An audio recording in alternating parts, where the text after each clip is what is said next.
خيا ورتل القرآن اصبح بصوتك اسمع الأكوان اقرأ كلام الله داوي نفوسنا لنحس في أعماقنا الإيمان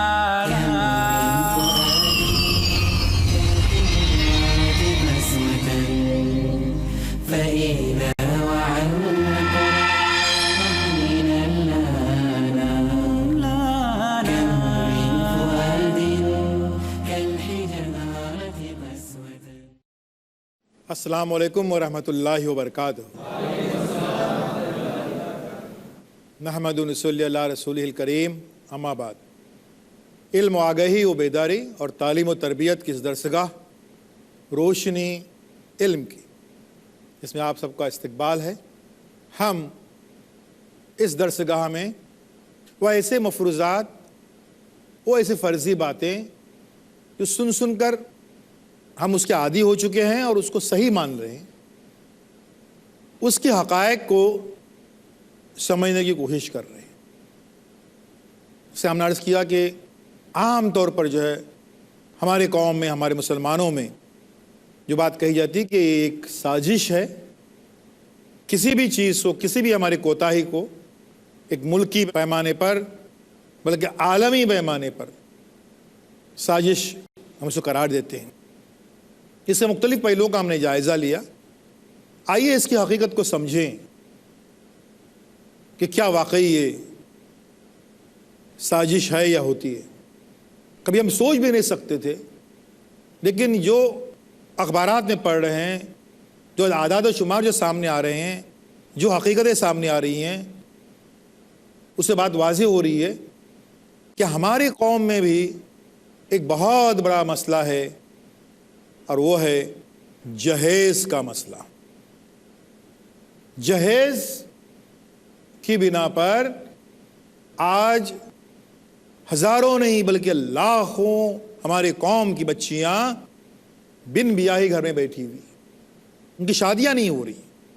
گفتگو میں بات آتی ہے کسی تقریب میں، کسی جلسے میں، کہیں پر، وہاں پر بھی ہمارے اکابر جو ہیں، ہمارے اکابر ملت اور بزرگان ملت، وہ یہ کہنے سے نہیں چکتے کہ یہ ایک عالمی سازش ہے.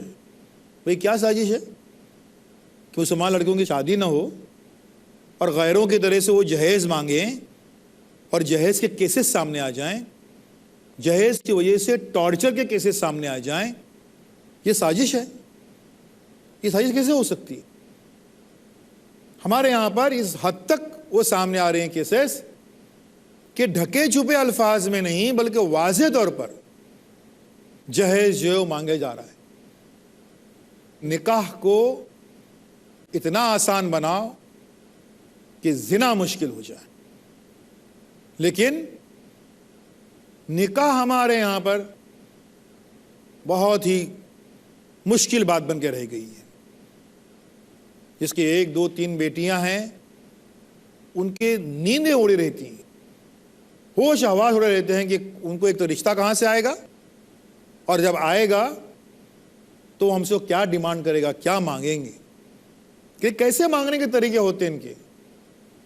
کیونکہ بڑے شریف لوگ ہیں، معزز لوگ ہیں، واضح طور پر مانگ نہیں سکتے. جب مانگنے کے طریقے کیا ہوتے ہیں ذرا اس کے سن لیجئے کیسی باتیں ہوتی. یہ ایک بہت اہم مسئلہ ہے اور یہ کوئی سازش نہیں ہے، یہ ہمارے اندر سے پیدا ہوا ایک بہت ہی بڑا فتنہ ہے. کس طریقے سے ہم بتاتے ہیں آپ کو. کیا کہیں گے؟ نمبر 1، بھئی ہمیں آپ کی صرف بیٹی دیجیے، ہمیں اور کچھ نہیں چاہیے. جہیز توبہ ہم کو جہیز بالکل نہیں چاہیے، صرف بیٹی سے ہم کو مطلب ہے. لیکن اب معاملہ یہ ہے کہ 3 بیٹے ہیں ہمارے، اور تینوں جو ہیں وہ ایک کمرے میں رہتے ہیں. اب اسی کمرے میں آپ کی بیٹی تو نہیں رہے گی نا، اس کو الگ سے گھر وغیرہ چاہیے، الگ سے رہے گی، ہمیں معلوم ہے، ہمیں کچھ نہیں چاہیے، ہمیں فلیٹ کچھ نہیں چاہیے، لیکن سوال پیدا یہ ہوتا ہے کہ پھر آپ کی بیٹی رہے گی کہاں؟ وہ تو راستے پہ تو رہنے سے رہی، تو ہمیں کچھ نہیں چاہیے، لیکن آپ کی بیٹی کے لیے ایک، اب چھوٹا لینے کی بجائے ایک دم ہی بڑا لے لیجئے، اس کے لیے ایک بیڈ روم کی بجائے 2 بیڈ روم ہال کچن جو ہے، ہمیں کچھ نہیں چاہیے، لیکن آپ کی بیٹی پھر کہاں رہے گی؟ سوال یہ ہے نا. تو اس کے لیے ہم کہہ رہے ہیں اور ہمیں کچھ نہیں چاہیے. ہوش اڑ گئے باپ کے کہ بھئی کیا مانگ رہے. اگر کہیں سے قرض ورز یہ وہ سب نکال کر اگر وہ پورے کرنے کی بات آنے کو لگتی ہے آخری سٹیج میں، تو بولتی ہے بھی دیکھو آپ جو ہے لے رہے ہیں اچھی بات ہے، ایک بیڈ روم کا صحیح، جناب وہ اسٹیشن سے قریب لے لیجیے، ہمیں کچھ نہیں چاہیے، لیکن آپ کے داماد، یعنی کہ میرے بیٹے کو، آپ کے داماد کو روز کام پہ جانے کے لیے اب رکشہ ملتا نہیں ہے، اب معلوم ہوا کہ آپ کو پھر اس کے لیے آپ کو بائک ایک اسکوٹر یا گاڑی اس کو دینی پڑے گی. اب اس سے اگر بچنا چاہتے ہیں تو بہتر ہے کہ آپ اس کو قریب میں ہی، اسٹیشن کے قریب ہی گھر دے دیجیے. نمبر 1 طریقہ. یہ ساری حقیقتیں ہیں، یہ افسانے نہیں ہیں، بدقسمتی سے یہی ہو رہا ہے. نمبر 2، کہیں پر کہا جاتا بھائی، اور اشتہارات، ضرورت رشتہ کے اشتہارات اب وہ مہنگے ہوتے ہیں، اس لیے مختصر لکھتے ہیں، قبول صورت، یہ صورت وغیرہ وغیرہ، کیا خوبصورت جو بھی ہے نا، 2-3 لائن کا اشتہار ہوتا ہے کہ کافی خرچ آتا ہے چھاپنے میں. اگر ان کو آزادی ہوتی کہ ذرا کھل کے آپ مفت میں اشتہار چھاپ دیجئے، تو کچھ اس قسم کا اشتہار جو ہے ہم کو پڑھنے کو ملا ہوتا کہ بھئی ایک BSc B.Ed یا MSc B.Ed ٹیچر ہمیں بہو چاہیے، ہمارے بیٹے کے لیے ایک بہو چاہیے. بیٹا زیادہ پڑھا لکھا نہیں ہے، لیکن بہو جو ہے وہ ٹیچر ہو اور کسی ایڈیڈ اسکول میں ہو، جس کو 6 پے کمیشن کی سیلری مل رہی ہو، ایسی اس کی ہو، اور وفا شعار شوہر کی جو ہے وہ بات نہ ٹالنے والی ہو، ہر ایک تاریخ کو آ کر جو ہے اپنی تنخواہ اپنے شوہر کے ہاتھ میں دے دے، ایسی ہو، اور اپنی سیلری سلپ کے ساتھ جو ہے وہ عرضی کر دیجیے، سیلری سلپ کے ساتھ. یہ ایگزیکٹلی یہ منظر ابھی یہاں پر ہمارے یہاں پر دکھائی دے رہا ہے، سب ہو رہا ہے، چل رہا ہے. ایک اور اشتہار سن لیجیے کہ بھئی ہمارے 2 بیٹے ہیں، دونوں ڈاکٹر ہیں، ہمارا خاندان ہی ڈاکٹری خاندان ہے، دونوں کو ہم نے 50-50 لاکھ روپے کے ڈونیشن دے کر ہم نے سیٹ خریدی ہے. دیکھو اس طرح سے خاندان بن گیا ہوں، ڈاکٹری خاندان. 50-50 لاکھ کی سیٹ جو ہے خرید کر ہاں وہ ڈاکٹر بن رہے ہیں. ہمیں کچھ نہیں چاہیے، لیکن وہ جو 50 لاکھ کا ڈونیشن جو ہے اس کی ادائیگی کا سوچئے، اور اس کے بعد میں ان کو کہیں نہ کہیں اچھی ڈسپینسری بھی کھولنی ہے، دواخانہ کھولنے کا ہے، تو اس کا بھی کچھ انتظام ہو جائے. یہ باقاعدہ اس طریقے کے اشتہارات ڈھکے چھپے الفاظ میں ہم کو پڑھنے ملتے ہیں، اور یہ ہو رہا ہے.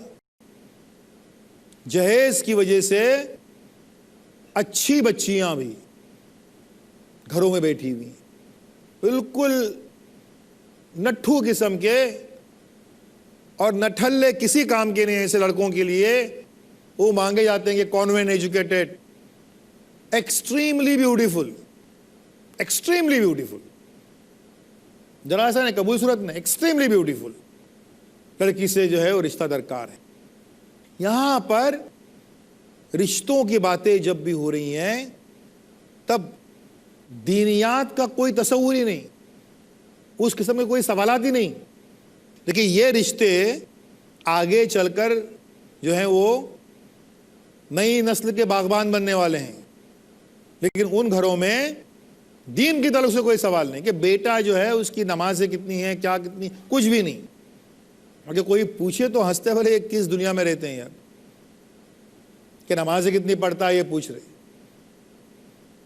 یہاں پر تو ہم یہی بتائیں آپ کو ایک جگہ پر سابقہ تو کچھ ایسا پڑھا، ہم نے خود سنا اور دیکھا ہم نے اس بات کو، جب ہم نے ان سے ان کی ماں سے دریافت کیا کہ آپ کا بیٹا جو ہے وہ نمازوں کی پابندی اس کی ہے یا نہیں ہے، اس کی ماں نے جواب دیا، دیکھو بھائی ہم پہلے ہی بولتے ہیں، اگر نماز کوئی ملی تو پڑھتا ہے، نہیں ملی تو نہیں پڑھتا ہے، کبھی 3 ٹائم، کبھی 2 ٹائم، کبھی 1 ٹائم، کبھی وہ بھی نہیں، کیونکہ آفس کا کچھ پریشر رہا، گھر پہ آتا ہے تھکا ہوا ہے، ساری یہ ہیں، تو اس میں ملی تو پڑھتا ہے، نہیں ملی تو نہیں پڑھتا ہے۔ ہم نے ان خاتون سے پوچھا کہ ملی تو پڑھتا ہے، نہیں ملی تو نہیں پڑھتا ہے، تو آپ کا بیٹا نماز سے بھی بڑا کام کیا کرتا ہے، اور اس سے بھی بڑا کام اور کیا اس کے پاس ہے وہ کرتا ہے؟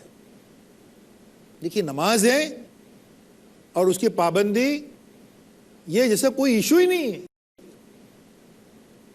یہ سازش کس کی ہو سکتی؟ سازشوں کا کوئی ایگزسٹنس ہے بھی یا نہیں، اس بارے میں ہماری گفتگو جاری رہے گی ایک چھوٹے سے بریک کے بعد۔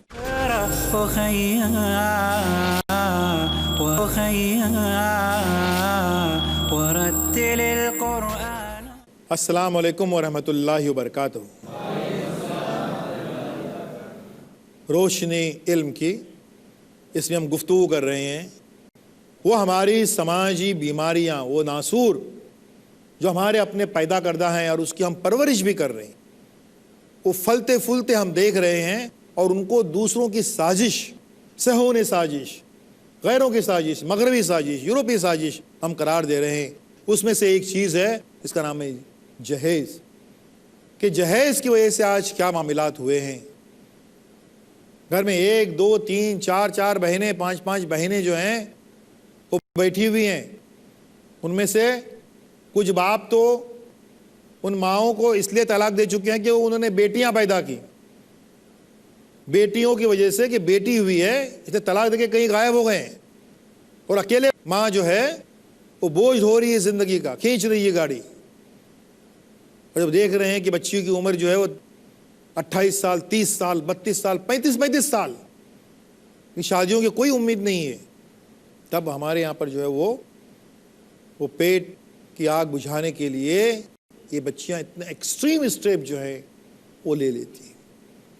ابھی ہم نے دیکھا اسی ریاست میں ایک ایسا علاقہ جو ایک مسلم علاقہ کہلاتا ہے، کہیں کسی نیکسلائٹ علاقے کی بات نہیں کر رہا ہوں میں، کہیں سکم اور ناگالینڈ اور تریپورہ ایکسٹریم پہاڑی علاقوں کی بات نہیں کر رہا ہوں میں، یہاں کا ایک مسلم علاقہ، وہاں پر پچھلے 5 سالوں میں ہماری قوم کی 52 بچیاں، 52 لڑکیاں غیروں کے ساتھ بھاگ گئی، اپنے دین کو چھوڑ کر 5 سالوں میں 52۔ میں نے دریافت کیا بھئی آپ کے یہاں کوئی دینی تحریک وغیرہ بھی نہیں ہے کہ جس کے ذریعے سے ان کو روکا جا سکے؟ تو 2-4 ہمارے بزرگان دین نے جواب دیا بھئی یہ آپ سمجھتے نہیں ہیں۔ بولے بتائیے، میں سمجھنے کی کوشش کر رہا ہوں، میں اس لیے آیا ہوں یہاں پر۔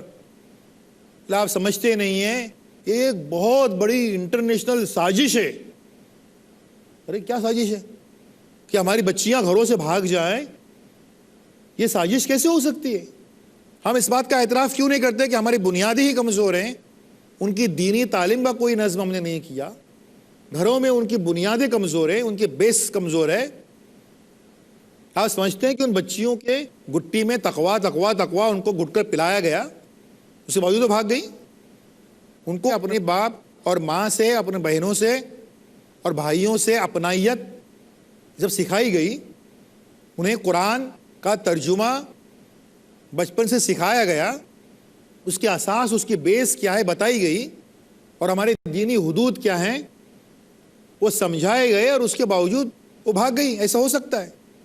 تو بنیادی جو کام ہے، جو ہوم ورک ہے ہمارے گھروں میں، وہ کچا ہے، وہ کمزور ہے۔ آنن فانن بھاگی نہیں وہ بچیاں، اور غیروں کے ساتھ، غیروں کے مذہب کو قبول کرتے ہوئے اپنی شناخت کو مٹانے کے لیے تیار. یہ کیوں؟ یہ سازش نہیں ہے، یہ ہمارا ایک سماجی ناسور ہے، ایک پھوڑا ہے، اور اس پھوڑے کے لیے سرجری کی ضرورت ہے. ایک سازش ہے، ایک انٹرنیشنل سازش ہے. ارے اسکول جا رہی ہیں، اسکول سے اور وہ کہیں جا رہی ہیں، یہ سازش کیسے ہو سکتی ہے؟ مائیں اگر اپنے بچوں کو اپنے ساتھ نمازوں کے لیے کھڑی کر رہی ہیں، اس کے باوجود کیا وہ نمازوں کے صف سے بھاگ رہی ہیں؟ مطلب سرے سے نماز کا کوئی انتظام ہی نہیں، اہتمام ہی نہیں وہاں پر، اس لیے بھاگ رہی ہوں. تو یہ سازش نہیں ہے، یہ صرف اور صرف جو ہے ایک سماجی بیماری ہے. ایک سازش ہے، یہ کہنا آسان ہے، لیکن یہ سوچئے ہمارے محلوں میں، ہماری گلیوں میں، ہمارے نکڑوں پر سب سے زیادہ آج شہروں میں ڈرگز بیچا اور خریدا جاتا ہے. یہ کون سی سازش ہے؟ یہ ڈرگز بیچنے کے لیے کیا وہ اسرائیل کے لوگ آتے ہیں یہاں پر؟ کیا یورپی ممالک سے آتے ہیں؟ ہمارے لڑکے وہ ڈراپ آؤٹس ہوتے ہیں اسکولوں سے، ان کو بتاتے ہیں ارے کیا یار یہ بی اے بی کام کرے گا، دماغ خراب ہو گیا ہے، یہ گولی بیچ، یہ گولی بیچنے میں فائدہ ہے، چرس گانجا گرد، اس کے لیے یہ سب زندگی کٹے گی، ایک 10 کا تم کمرہ نہیں لے پاؤ گے، یہ ڈرگز بیچو راتوں رات بڑے بن جاؤ گے. یہ سمجھانے کے لیے کیا وہ یہودی پروفیسر ہمارے محلوں میں آئے تھے؟ انہوں نے سازش رچی ہے. یہ بیچنے والے ہمارے بچے ہیں جو 8ویں 9ویں کے ڈراپ آؤٹس ہیں، لیکن وہ جو چلانے والے، جو ریکٹ جو چلاتے ہیں، وہ کون ہیں؟ کیا کہتے ہیں دیکھ لیجئے ان محلوں میں. یہ وہ لوگ ہیں جو اسپانسر کرتے ہیں 11 نورانی راتیں، 12 نورانی شب. وہ ہمارے علماء دین کو بلاتے ہیں 11 دنوں کے لیے، 12 دنوں کے لیے، ان کو اسپانسر کرتے ہیں. بدقسمتی سے ہمارے علماء دین یہ تحقیق بھی نہیں کرتے ہیں کہ جو لفافہ وہ جیب میں ڈال رہے ہیں جس شخص کی طرف سے، یہ 12 نورانی راتیں، تو ایک رات کے جو ہیں وہ 3,000 روپے، تو 12 تیے 36,000 روپے جب وہ جیب میں ڈالتے ہیں تو یہ سوچتے بھی نہیں کہ یہ سورس کیا ہے، یہ پیسہ کہاں سے آ رہا ہے، یہ ڈرگز کا پیسہ ہے. اور وہ جو صاحب ہیں وہ سمجھ رہے ہیں کہ یہ 12 نورانی راتیں منا کر جو ہے ان کے سارے پاپ دھل جائیں گے اور ثواب مل جائے گا انہیں. اس میں بیٹھتے بھی ہیں، بڑے اہتمام سے بیٹھتے ہیں وہ لوگ. یہ ہیں، یہ ہمارے محلوں میں جو ڈرگز کا کاروبار چلتا ہے اور نکڑوں میں چل رہا ہے، اس کے لیے کون ذمہ دار ہے؟ کہاں ہو رہی سازش اس کی؟ صرف یہی نہیں، ہمارے نوجوان جو آج ہمارے محلوں میں، ہماری بستیوں میں اتنی تلخ حقیقت ہے کہ ڈرگ جو کبھی کالج کے لیول پہ لیا جاتا تھا، اب اسکول کے لیول پر لیا جاتا ہے. اسکول کے بچے 8ویں 9ویں کلاس کے بچے جو ہیں وہ اپنے رومالوں میں اس ڈرگس کو ڈالتے ہیں اور اس کو سونگھتے رہتے ہیں اور اس نشے میں مست رہتے ہیں.